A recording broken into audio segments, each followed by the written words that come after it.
When you think about your future, you know what calls to you. Meaningful work, happiness, growth, and sharing these values with others. But how will you find all of that? There are many paths forward, including one you may not have considered.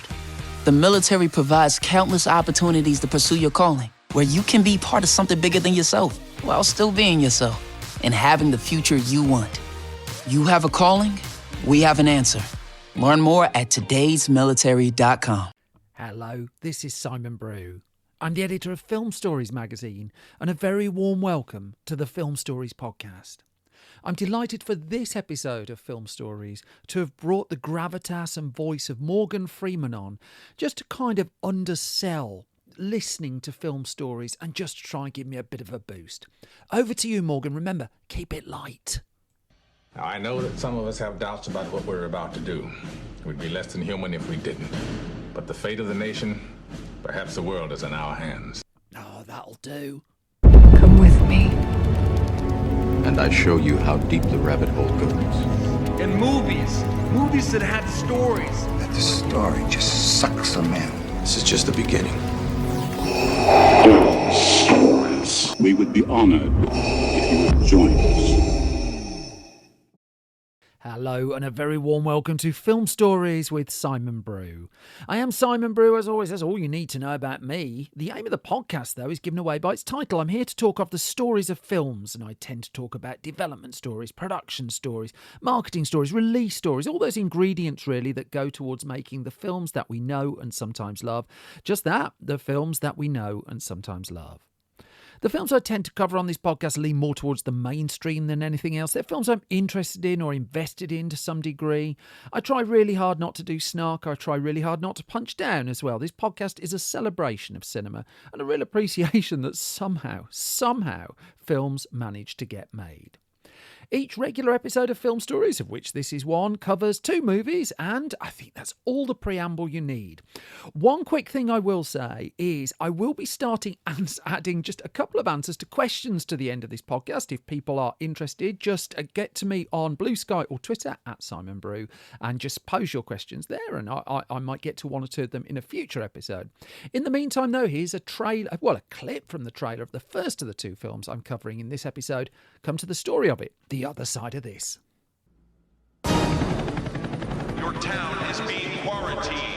We got 19 dead. We got 100 more infected. It's spreading like a brush fire. What are you talking about? If one of them's got it, then 10 of them have got it now. And if one of them gets out of Cedar Creek, we have a very interesting problem. If that bug gets out of there, 260 million Americans will be dead or dying. I'm leaving with the team in an hour. From the heart of a small California town. Damn it, Sam, I want to save these people same as you. To the inner circle of power in Washington.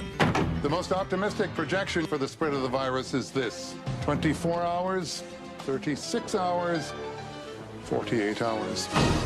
The greatest medical crisis of all time. We can't stop it. Begins. Try to remain calm. Many people are dying and are going to continue to die unless we find this monkey. There will be panic the likes of which we have never seen. There you are! Attention, Portland residents, people of Seattle, citizens of San Diego, residents of Atlanta, Denver residents of Detroit, attention, Dallas residents of Chicago. This then is the cheery story of 1995's Outbreak, directed by Wolfgang Petersen, screenplay credited to Lawrence Tourette and Robert Roy Poole, and the extensive cast, including Dustin Hoffman, Rene Russo, Morgan Freeman, Cuba Gooding Jr., Patrick Dempsey, Donald Sutherland, Kevin Spacey, and there's a monkey in there as well. So this is an odd story because this was a bit of a lot of it in pre-production was a race to see who can get to the screen first. And it began as a potential feature film in 1992 where an author by the name of Richard Preston had written an article in the New Yorker called The Hot Zone talking about the Ebola outbreak of 1989. And Preston was going to turn this into a book, but by 1992 a bidding war had erupted just for the article, really, with a couple of studios, in fact lots of people, circling with a view of turning it into a feature film. So this was therefore a case of a really hot project that lots of studios were after. At one stage, the Hot Zone, known as Crisis in the Hot Zone, by the time it was heading towards cinema, looked like it was going to be a film as well, as we're going to discover. Produced by the name of Linda Obst, got it set up at 20th Century Fox and attracted some very, very high-profile personnel. But while Linda Obst was in one corner of this particular story, in the other was another producer, an Oscar-winning producer by the name of Arnold Kopelson, who'd taken home Oscar Gold for Oliver Stone's Platoon, and in 1993 he enjoyed a big success with the film The Fugitive, starring Harrison Ford, written by Jeb Stewart, and that would go on to not only become a box office juggernaut, but earn a Best Picture nomination at the Academy Awards. So both Obst and Kopelson read this same article in The New Yorker that was originally published in October 1992, and as Kopelson would admit to the New York Times, I was reading it, I thought, whoa, this is something, and I wanted to buy it. In the end, as the New York Times reported, there were around 30 different parties who were interested in the article, and the final bids were thus submitted to Richard Preston in January of 1993. One of those who put in a call to Preston about taking the option on the article was Arnold Kopelson. And as the New York Times reported, Mr. Preston said Mr. Kopelson had talked about how expensive the film would be, and he also implicitly threatened to make a film about the virus anyway. Now, Kopelson, for his part, said he made no threats but simply stated his intentions. And really, in a strange way, this was the starting gun for two dueling projects of only one of which would get made. The one that looked like it was going to get made was Linda Obst's project, and she as a producer had an awful lot of form. I've done a special podcast episode with her in the past that's worth digging out. I find her completely fascinating. But she had done she'd done Up Close and Personal with Robert Redford. That was one of hers. She worked with Nora Ephron, and Contact, Interstellar. These are all films on her particular CV. Also, she had a journalistic background, and this was one of the things that moved Preston towards her offer. She put forward $100,000 option on the article against $450,000 if the film was made. And yeah, Preston was happy to go with that. Obst thought she'd secured the rights and won the battle. But she had not, because Arnold Kopelson was undeterred. And as he would explain to the New York Times, for years, I'd wanted to do a film about a virus out of control. He said I'd seen the Andromeda strain and Panic in the Streets. But he argued there hadn't been a film like that for a long time. Another argument circling around this story was about Preston's article itself, because this was a news article published in The New Yorker. This was not a work of fiction. And so there was a little bit of a debate over just what really you could option. Because if Preston was reporting facts, well, surely anyone could dig into those facts and dramatise them and wouldn't have to go to the inconvenience of paying Richard Preston a fat fee to option his article. And so you can kind of see where this is ultimately going to go. So what happened is a doctor, actually, by the name of Lawrence Tuareg, and a screenwriter by the name of Robert Roy Poole ended up writing a screenplay, and I'll come to some words that they say right at the end of this story, that Arnold Kopelson would set up at Warner Brothers. Now, Linda Obst had set up Crisis in the Hot Zone with 20th Century Fox's money and was continuing to develop it there. Kopelson knew, though, that this was a race against time, because as much as we've had competing battles in the past of Armageddon versus Deep Impact, for instance, dueling Christopher Columbus films in 1992, the thinking was Hollywood would make one virus film. The chances of it making two, well, not entirely high, especially when it was the same event, really, that had inspired this particular raft of stories. And so only one of these was likely in the end to get off the ground, and Kopelson knew he needed to move fast, that Linda Obst had the upper hand. So he offered Harrison Ford the lead in the project. He just worked with him on The Fugitive. Harrison Ford turned it down. More screenwriters were coming in, actually. Ted Talley had come in at one point and contributed a crucial scene to the film. After a year of work on the script, Robert Roy Poole and Lawrence Tuareg left this particular project, although they said that they would be present on set as the film continued to develop. But it got to a point where in January 1994, you had Outbreak from producer Arnold Kopelson in one corner, Crisis in the Hot Zone from producer Linda Obst in the other.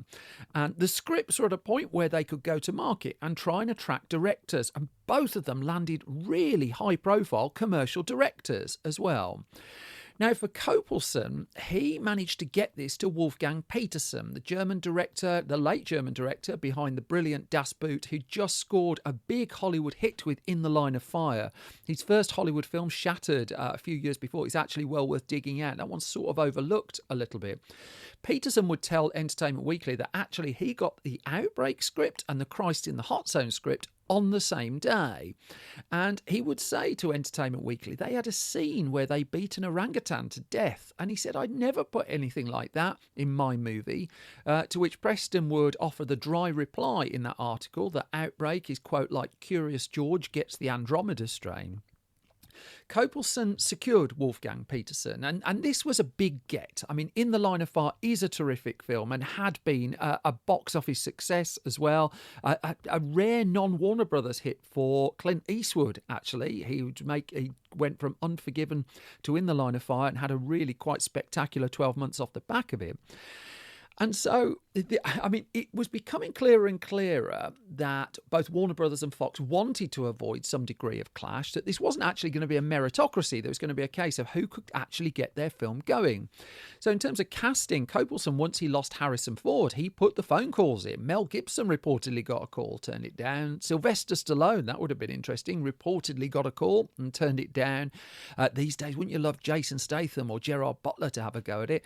But it was the call to Dustin Hoffman, an unusual choice to lead a blockbuster movie, that bore fruit. But for Hoffman, this was also a dramatic lead as well, albeit in a big blockbuster movie, and the character of an army doctor trying to stop a virus, well, that had appeal. And then Kopelson went for an ensemble. He wanted Morgan Freeman. Joe Don Baker was in there at one point, coming to him a little bit later. Now, he had a cast coming together. He had a director. They roughly knew where they were going to shoot it as well. But the script was far, far, far from complete. In fact, by the sounds of it, the script at the point that it was crewing up was in a bit of a state that Kopelson's foot was on the accelerator because of the competition. And it sounded like Crisis in the Hot Zone, which had been adapted by Paula Tanatio, was in a far better position. And in fact, Crisis in the Hot Zone had by this stage attracted Ridley Scott to direct the film. I mean, that was like a huge coup. That straight away gave the film some cachet, and Scott, the feeling was, we'll get this off the ground. Linda Obst then brought in Robert Redford and Jodie Foster to star, and her film was suddenly star-laden and looked to have absolutely the upper hand. Petersen, meanwhile, I mean, he'd just been working with Rene Russo on In the Line of Fire, so she came aboard the Outbreak cast. But then it was coming up to crunch time, and it was a case that both projects knew that they were up against the other, that script leaks between the two productions were commonplace. As a new draft was put out, it turned out that both productions seemed to have it. And so what Arnold Kopelson realised was he needed to take a gamble. If he was going to get this to the screen before Crisis in the Hot Zone, he was going to have to roll the dice, even though his project was not really in a state to go before the cameras. And so he made his move, and his move was this, that in July of 1994, he sent Wolfgang Petersen and the crew to the Eureka, just outside the Eureka area of California, to start shooting some exterior scenes. Now, you take a James Bond movie or something like that, they're shooting set and unit stuff well ahead of principal photography. So the idea that filming begins even when you've not got the core of it worked out isn't utterly uncommon. But what Arnold Kopelson did was he then announced to the Hollywood trades that he'd started production. Not that it was a bit of early pre-production work, not that it was some exterior stuff just to get them off the mark. This was the start of production of Outbreak, and that was enough to spook 20th Century Fox and the Crisis in the Hot Zone project, because within a week of Outbreak going before the cameras, Jodie Foster had left Crisis in the Hot Zone. Apparently, Paula Tansio's script was not entirely to her liking, although she never really commented on that. And so Crisis was a little bit further away from shooting. And then Robert Redford, a few weeks later, he was backing away from the film.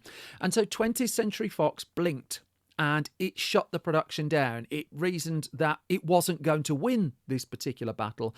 Crisis in the Hot Zone went into turnaround, and Linda Obst, who got this film in really strong position, she'd done it the proper way. She'd acquired the rights to the article. She built it in conjunction with Richard Preston, who'd done the original work. Now had a terrific project to her eyes that just simply wasn't going to move, because Arnold Kopelson had just outplayed her, really. He'd gone, whatever you think of his tactics, you have to concede they were effective. They got the job done that Kopelson was looking to get done, for better or worse. With Crisis in the Hot Zone now in turnaround, Warner Brothers had a clear run at Outbreak, which was an expensive $60 million production. It was not going to be a cheap film. And so Kopelson really took his chance and shut the production down. As soon as he knew he'd won, they shut filming down for a week or so, just to try and get back on top of the script that Dustin Hoffman, for one, was not happy with, really wasn't happy with elements of the dialogue that for his character. He also, he'd done, as was his process, an enormous amount of research and wanted to make sure that this was all authentic and right. And so, as much as Arnold Kopelson really scored a coup by landing Dustin Hoffman, bringing in Dustin Hoffman also brought in a lot of questions. You look at the production of a film like Tootsie and just how difficult Dustin Hoffman was during the making of that film as part and parcel of his process. Well, now he was in the middle of a $60 million blockbuster, which had a huge amount of filming to do, a script that wasn't in place. And so, several writers would come aboard, but during that shutdown week or so, it was a writer, Neil Jimenez, who'd done The Water Dance. He came on and worked with Hoffman to get the dialogue right, although Jimenez would reflect in interviews around the time that Hoffman would be pretty impossible to please on this. That notwithstanding, they bought themselves a tiny bit of wiggle room, but this was still going to be a very, very difficult production. Now, Wolfgang Peterson did a retrospective interview a few years before he died to DW.com, and he talked about working with Dustin Hoffman once production was underway. Filming was going on throughout the back end of the second half of 1994. And Peterson said, I was very surprised about the insecurity of Dustin Hoffman. And he described him as very much like a stage actor, that he always has problems with very simple things like turning around and having a certain look on his face. And Peterson said, those typical movie star moments, he was very insecure about it. And so with the big Dustin Hoffman, I really had to take his hand and say, look, Dustin, I'll do it for you. And Peterson said, I couldn't believe it. Here I was acting something out for Dustin Hoffman. Peterson also speculated that there was, quote, a little bit of jealousy because Hoffman was aware that Harrison Ford was the first choice for the role. And what Hoffman was being asked to do was the stuff that Harrison Ford, in Peterson's words, does in his sleep. Peterson would go on to work with Harrison Ford on Air Force One not long afterwards, actually. And Hoffman would quote, had these moments where he said, I can't do this, Wolfgang. And I'd say, what's the problem? You just turn around slowly, use your body language, and he'd go, yeah, I know, Harrison Ford would do that in a second, right? Well, he probably would, in fairness. Even while this was going on, even while the film was shooting, the script work was ongoing as well. There are umpteen stories I've covered on this podcast of scripts that were never quite finished. And what do you know? Here sounds like another one as well. That expensive writers were being brought in to beef things up. So remember I said Joe Don Baker, for instance, was in the original cast list. He actually started filming, and a good chunk of filming was done with him in the movie. But they decided on rewrites that they wanted a slightly different militaristic figure in there. And so an offer went in to Donald Sutherland, who originally hadn't been able to do the movie because of his scheduling. Now he was available. The script was being rewritten to make that particular character that Baker had been playing one that was sterner and a bit more in Sutherland's wheelhouse as well. And so all that footage that Joe Don Baker had done was reshot at a cost of around $500,000 plus the salary to Donald Sutherland, a higher profile actor, of course. Few seem to enjoy the shoot of Outbreak. The schedule was, it was a 97-day shoot anyway, a physical shoot as well, and the schedule was difficult. Wolfgang Petersen would reflect it was a very, very hard film to make. Go back to Neil Jimenez. He said he wouldn't necessarily have signed up if he knew what he was going to go through. He wasn't the only writer. Jeb Stewart came in and did some work. He would leave over creative differences in the end. The original writers came in on set. Carrie Fisher came in, legendary script doctor, as well as her acting work. She would cost, $100,000 a week. Dustin Hoffman brought in Maya Angelou as well to do some work on the script. And in the end, the number of writers was heading towards double figures by the time the 97 days of production had wrapped. In fact, as we're about to hear, possibly more than double figures. Now, while Crisis in the Hot Zone was steeped in reality, Outbreak was less so. That people would soon be about to find this out, that the story of Outbreak was more contained to 24 hours and asking an audience to believe in a pre-COVID era when the audiences weren't really aware what goes into antibodies and viruses, but just the idea that 6 months of work could be done in a day. It was stuff like that was, going to come in for pushback from the scientific community. Still, 4 editors were racing to get this into place. William Hoy, Lindsay Klingman, Stephen E. Rivkin and Neil Travis would wrestle the cut of the film ahead of its release in cinemas on March the 10th, 1995. So it finished shooting in December of 1994 and was on cinema screens, 3 months after that? The turnaround of it was really quite something. The quoted production budget came in at $50 million. Some would put it closer to 60. But still, it had won the race. It was the only film of its ilk that was heading into cinemas, and certainly the novelty of a virus thriller played well with a lot of critics. Reviews for Outbreak, in spite of all the problems that were evident with the script, even in the final cut of the film, were really quite good. The singular idea of what it was about got under people's skins, and so the notices for the movie were on the positive side. And to be fair as well, Wolfgang Petersen, with what he was working with, fashioned a pretty impressive thriller. Even if it's not the only Hollywood film you can do this with, you could drive a fair amount of vehicles through the numerous holes and tunnels that it leaves in its narrative. But fun, it works. The pacing of it was right. The science was absolute nonsense. In fact, you go to Steven Soderbergh's 2011 film Contagion, that would prove to be far more scientifically on the nose than Outbreak ever would. But as Arnold Kopelson had noted, in fact, as Wolfgang Petersen had noted, they were making a piece of entertainment here, and they needed to take the liberties with it to make that piece of entertainment work, and they duly had. So it went into cinemas on the weekend of March the 10th to the 12th, 1995, and Warner Brothers had a #1 movie. The previous week, Walt Disney had released Man of the House. Chevy Chase, I think that was in. That was in the era where Disney was releasing a live-action film, pretty much every week into cinemas. That was its strategy at that point. Remember films like Jungle to Jungle and things like that?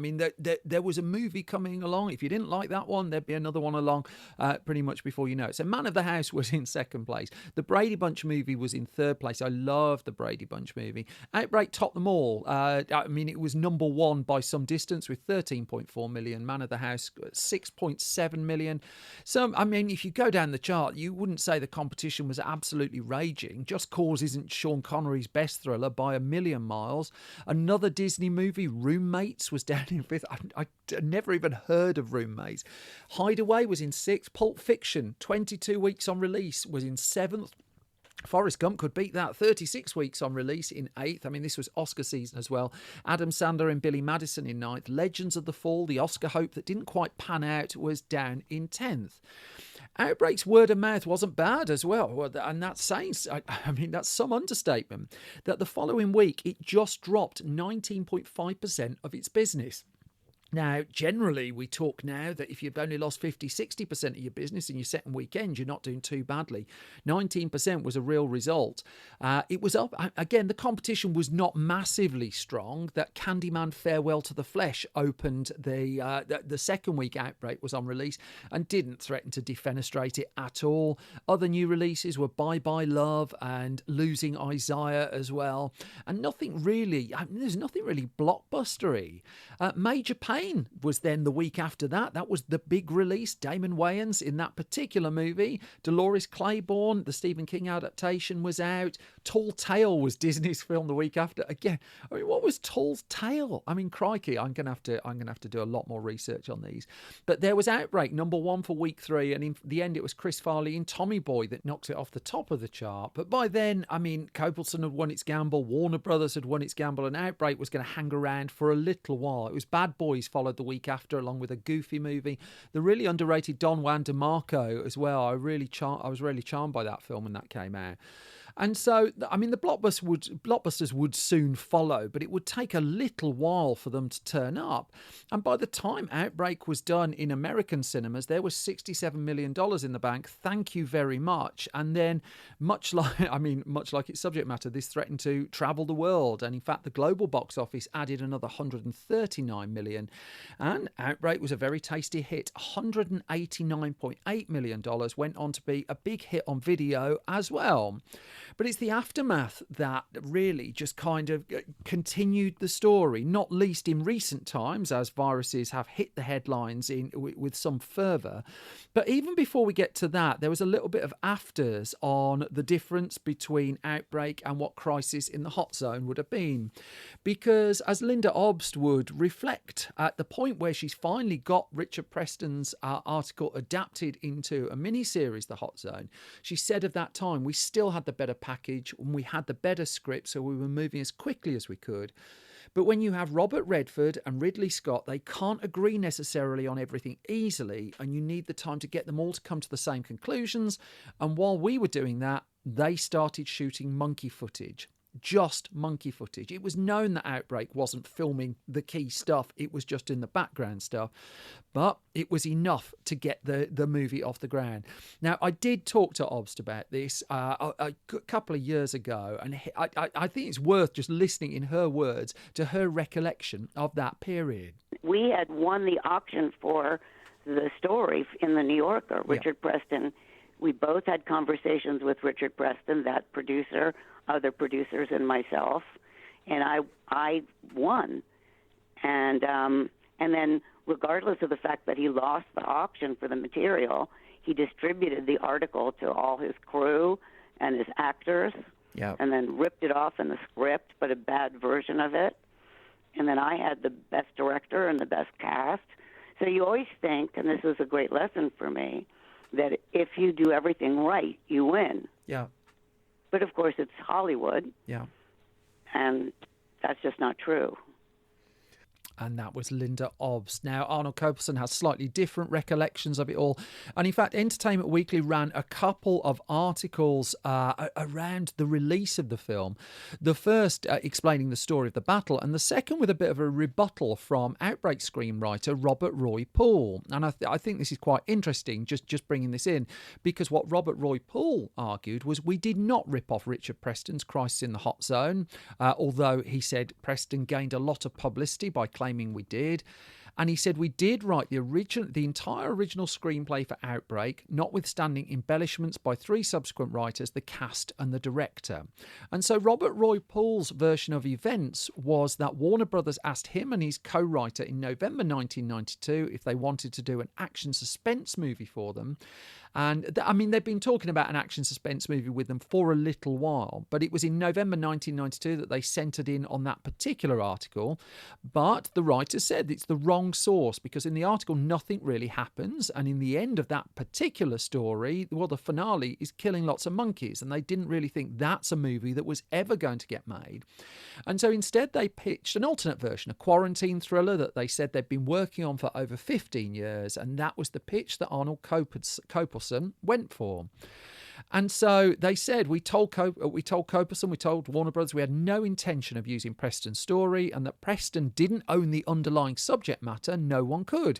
Copelson ran this by lawyers, confirmed this was true, still bid for Crisis in the Hot Zone, and he's never denied that, and Fox prevailed there. but he did carry on with his own project. Now, Robert Roy Poole also said that the allegation that Outbreak was the work of 8 screenwriters was selling it short. He said if you count all those who contributed a line of dialogue to the film, the total would be more like 15. But in terms of those who made a material contribution outside of dialogue, well, that was slightly different. Inevitably, in more recent times, in the era of COVID, I mean, cheery chat, right? Outbreak has become a lot more prevalent. And in fact, when lockdowns first started around the world in early 2020, again, fond memories, bizarrely, loads of people decided to watch Outbreak and decided to watch Contagion. And this film got yet another lease of life. Either way, it still continued to have a lease of life. It still happily existed on video, on DVD. There's a Blu-ray of the film right in front of me now. But, in terms of scientific accuracy, that was brought even more under the microscope in 2020, at a point where Contagion was getting a much more of a pass. And, of course, for OBS, she did finally make that TV show. She did finally get the Hot Zone off the ground. But this time it didn't have Ridley Scott, didn't have Robert Redford, and didn't have Jodie Foster. Plus, it took another couple of decades to do it. Support your immune system with Airborne's most complete immune support formula yet. Airborne's delicious effervescent tablets are packed with 7 powerful ingredients to fill the holes your immune system may have, so that you can enjoy those unmissable moments in your life. Learn more at airbornecomplete.com. These statements have not been evaluated by the Food and Drug Administration. This product is not intended to diagnose, treat, cure, or prevent any disease.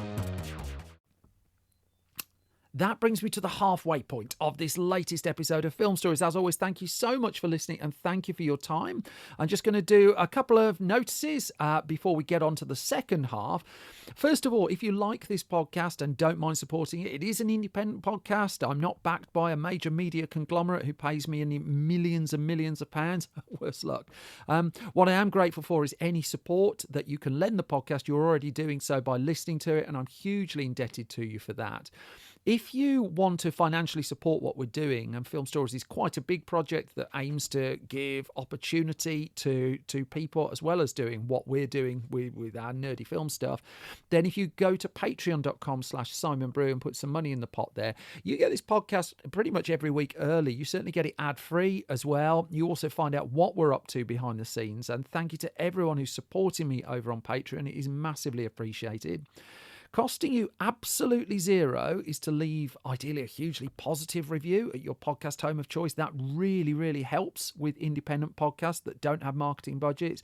Likewise, if you can subscribe to this podcast at your podcast home of choice, that would be great too.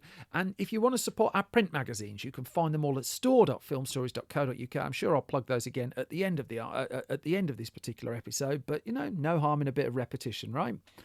Okay, I'm going to move on to the second of the 2 films I'm talking about in this episode of Film Stories. Now, this one didn't make anywhere near as much money, but a decade on from its original release, I think this film is an absolute corker. Here's a segment of the trailer, and I'm going to come to the story of it the other side of this. What if I could put him in front of you? The man that ruined your life. Would you kill him?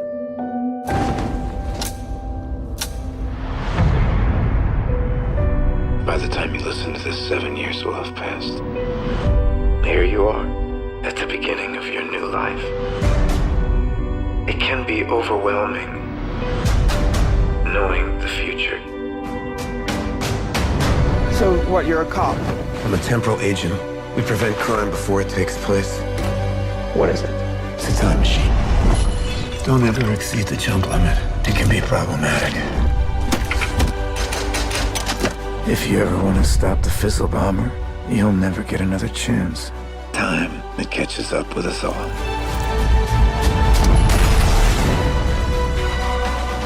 You can do this. What do you say? That then was a clip from a brilliant Australian movie by the name of Predestination, which if you've not heard of, you're in for a treat. If you have heard of, you know that I'm not doing hyperbole here. It's written and directed by the Spierig brothers, based on Robert A Heinlein's short story, All You Zombies. And it stars Ethan Hawke, Sarah Snook and Noah Taylor. So the Spierig brothers then, they are Michael and Peter, and it was the release of 2009's vampire movie Daybreakers, made for Lionsgate, that really put them on the genre map. Now, it wasn't their first film. The brothers had pulled together their savings to make a micro-budget 2003 zombie movie by the name of Undead, and that made enough ripples in the genre community to interest Lionsgate to stump up the money for Daybreakers, even though Daybreakers would take a long time to... I mean, there's a 6-year gap between Undead and the release of Daybreakers, but Daybreakers attracted Ethan Hawke and Sam Neill to its cast as well, and had some degree of profile. And so even as that was heading towards its release, the question was turning to, well, what they're going to do next? Well, they had several projects on the go before they got to the one we're actually going to talk about. So they've been working on something for Warner Brothers, for instance, that had been announced in the middle of 2009 before Daybreakers had been released. This was to be a fresh version of the 1935 Errol Flynn headlined pirate movie Captain Blood, and the Spierig brothers had gone in with a pitch that no one else had really done, which was to take Captain Blood and to set a pirate movie in space. And they'd gone in with a detailed animatic presentation of what the film was going to be. That landed them the gig, but for whatever reason, the film petered out. Still, they were on the radar of some reasonably high-profile projects, and it was the Jim Henson Company who brought them in for The Dark Crystal 2 at a point where that was seriously being considered as a cinema movie.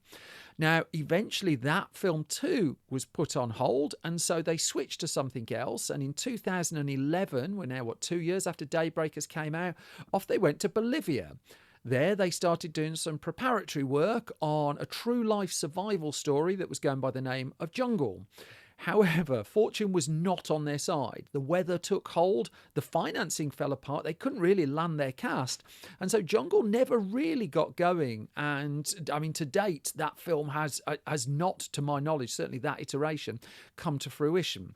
So that was 3 non-starters in a row, and so the hope would be that their next film got going, and spoilers, the next film got going, because the clue to what to do next lay in a book they really cared about, in particular a short story penned by Robert A Heinlein, perhaps best known for cinema goers for writing the novel of Starship Troopers, the original source of that. Well, he'd penned a 1959 short story by the name of All You Zombies, and the Spierig brothers were real fans of this. And as it turned out, this time they were going to take a swing, and they were somehow going to get their film made. That they started working on this when they had no option on it, as we're about to talk about. And it was in May 2012, so this was a few months after Jungle had fallen apart, that Variety announced a film by the name of Predestination was pressing ahead based on this Robert A Heinlein source material. Variety reported that Michael and Peter Spierig had written the screenplay, and they'd landed Ethan Hawke to star.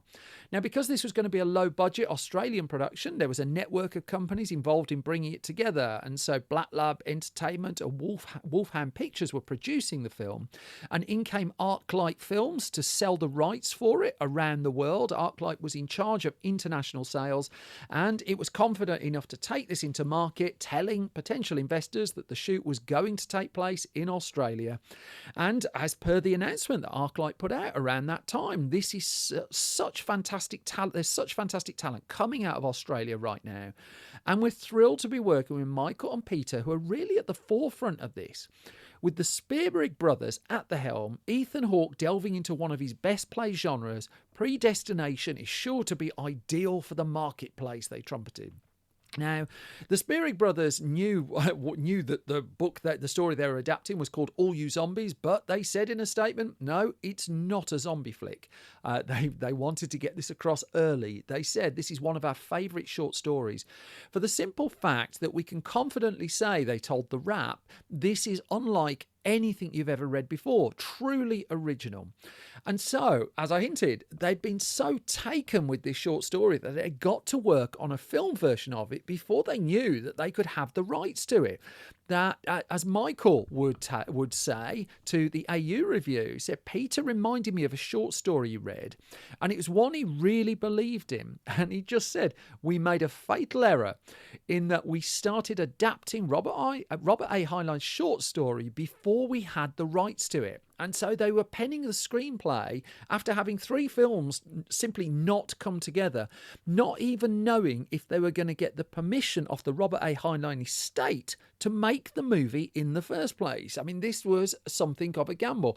Now, as it turned out, the estate was supportive and did grant the rights, but certainly the Spierig brothers didn't know that the first time they picked up their pads and paper. Shooting the movie in Australia, being spearheaded by Australian filmmaking talent as well, got the film some extra funding from Screen Australia, and this was announced in autumn of 2012 that Screen Australia was backing 3 local features. Charlie's Country was one of them.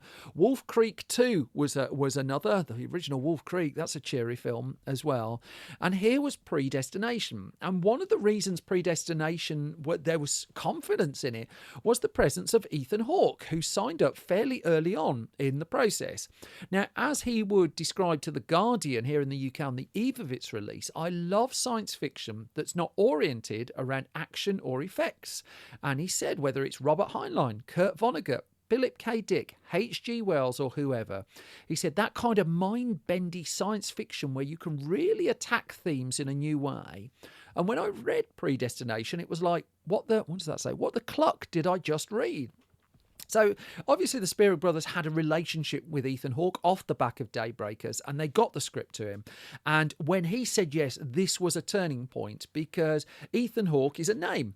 Not a massive movie star. You're not talking the kind of person who can get you 100 million opening weekend or commands a 20 million salary. But in terms of getting your film sold around the world, well, ArcLight, the sales agents, knew that they could sell overseas rights off the back of Ethan Hawke being attached to the movie. And the Spierig brothers knew if they got Ethan Hawke and kept the budget light, that they'd be certain of basically getting the film made. Clearly stung by working with studios and not getting films made, they knew that the thinner that they made this, the cheaper they made this, the more chance they had of actually getting some moving images on a screen at the end of all of the process. Now, the Spierig's adaptation kept dialogue pretty much exact from the text in many cases, and the script had really got some momentum, and the people who were reading it were really taken with it. They'd also changed the way that they wrote this. I mean, Peter Spierig talked about the way they collaborated to Collider, and he said we learned lessons about storyboarding. And he described how we used to, and we still sort of do this, but we used to storyboard every single thing. And he said of our first 2 movies, we still got the books, and they're like telephone books of storyboards. We storyboarded every single frame of the film, and they relaxed a tiny bit on this. He said on this film, we storyboarded the necessary bits, the time travelling and the action sequences, but we were a bit looser. And he said, I think it's better to be that way when you're doing a lot of drama. So I've not actually described what the plot of the film is about, and I mean, as always, that's relatively deliberate because I don't want to spoil the film, and Predestination is the kind of film that could just be easily spoiled by some balding middle-aged podcaster just gobbing on a little bit too much. But there is science fiction, there is time travelling, there's certainly a complicated role that was taken on by Sarah Snook as well, well known now off the back of her work in the TV show Succession, but pretty much an unknown in 2013 when the announcement of her casting came through. And the role that she takes, and again, this is so spoiler light, even if it sounds spoilery, it isn't, honestly, has a degree of duality to it that would add to the challenge of just playing the part. So it was in spring of 2013 that she and Noah Taylor were announced. And in fact, the Australian film site if.com.au was reporting in February 2013 that filming was going going to be taking place from April of that year. The movie was going to shoot in the Melbourne area. In fact, pre-production was already underway in February 2013 in Melbourne. And it had taken like 2-3 years of work for the Spierigs to get to this point. The gaps between their films were not on the short side. It's 6 years from Undead to Daybreakers. Now it was going to be 5 years really from Daybreakers through to Predestination. But in April of 2013, they did indeed get filming underway on Predestination, a 6-week shoot in all, the bulk of which done on studio stages, with the Dockland studio in Melbourne being the home of the production. There was further location work done in and around the Melbourne area, but it was a shoot without a great deal of fuss or attention, really. I mean, I'm in the UK. We didn't really hear of this film until it was coming through for release. And also, it's a film budgeted at around $5 million. There weren't publicists throwing loads of press attention in its direction. And the Spierig brothers were allowed basically to go and make their film out of the glare of the public eye. For Sarah Snook, she had a challenge in that she had to shoot the same scene twice for reasons, sometimes with a 4-hour gap between different takes that she would have to match up. And the Spierig brothers computers could have done what they needed her to do to a degree, but Michael Spierig would say it's all low tech. And he said there are no major complex visual effects, and instead it's all old school tricks like split screens and doubles and moving things around. And he argued that there's this assumption that science fiction is spaceships and robots. And he said we really wanted to go back to old school sci-fi, where it's about concept and ideas that make people think about their lives, fate, chance, all those sorts of things. Production was done by the summer of 2013, and post-production continued. We got to a point where the movie made its debut at the South by Southwest Festival in the US in March of 2014, and it quickly got a strong response. Now, this, of course, is vital for a low-budget independent film, but at the point it was put in front of an audience, the original batch of reviews were really, really positive. They noted that it was a little bit offbeat, that it wasn't doing necessarily predictable things, but there was a fair amount of stuff at the heart of the movie. Sarah Snook as well came in for particular praise for her work in the film, and there was a feeling that this was a pretty good film, a really good film that had a chance of just making a mark around the world. It was, though, going to debut first and foremost, and rightly so, in Australia, and it got its theatrical debut there on the 28th of August 2014. Now, this was an interesting time in Australian cinema, and I say this as someone who's thousands of miles away. There are better Australian experts on Australian cinema, as you might know. But still, it's worth noting that Predestination opened very close to another Australian film called Felony that both did decent box office at a time when, as it has been in the UK, it was American films that were dominating the local box office. In fact, if.com.au went and just talked to a whole bunch of people about the state of Australian cinema at that point, and about Predestination and about Felony and what they said about Australian cinema. And so, for instance, they quoted a critic and writer, Lyndon Barber, who argued that Australian cinema was suffering at this point because the audiences for local films tend to be quote oldies who have no interest in sci-fi or crime. That didn't help Predestination. They argued that young Aussies only shell out to see US corporate spectacle cinema, while everything else can be watched at home thanks to torrent sites. And there's too much great TV which is either free or low cost. So who needs movies which are comparatively expensive? Well, that's cheery, and it's an argument that continues to cycle and has cycled ever since I started covering film like decades ago. A producer by the name of Tom Broadhurst just talked about how Felony struck me as the kind of film I catch on TV sometime. Damningly, he said, Predestination, I didn't even know it was opening and didn't see much in terms of publicity. And publicity really was the challenge here, because the film had been picked up in the US by Sony, And Sony was going to give it a release, but how on earth do you sell it? You've got Ethan Hawke's name, you can play off the back of that, but Predestination is an unusual film. It is asking its audience to do a bit of work with it. And so what Sony did was it released, unusually, a 7-minute segment of the film ahead of the original release of the movie. It then gave it a cinema release on January the 9th, 2015 in American cinemas. And, well, I'm not going out on a massive limb to say it hardly set the box office alight.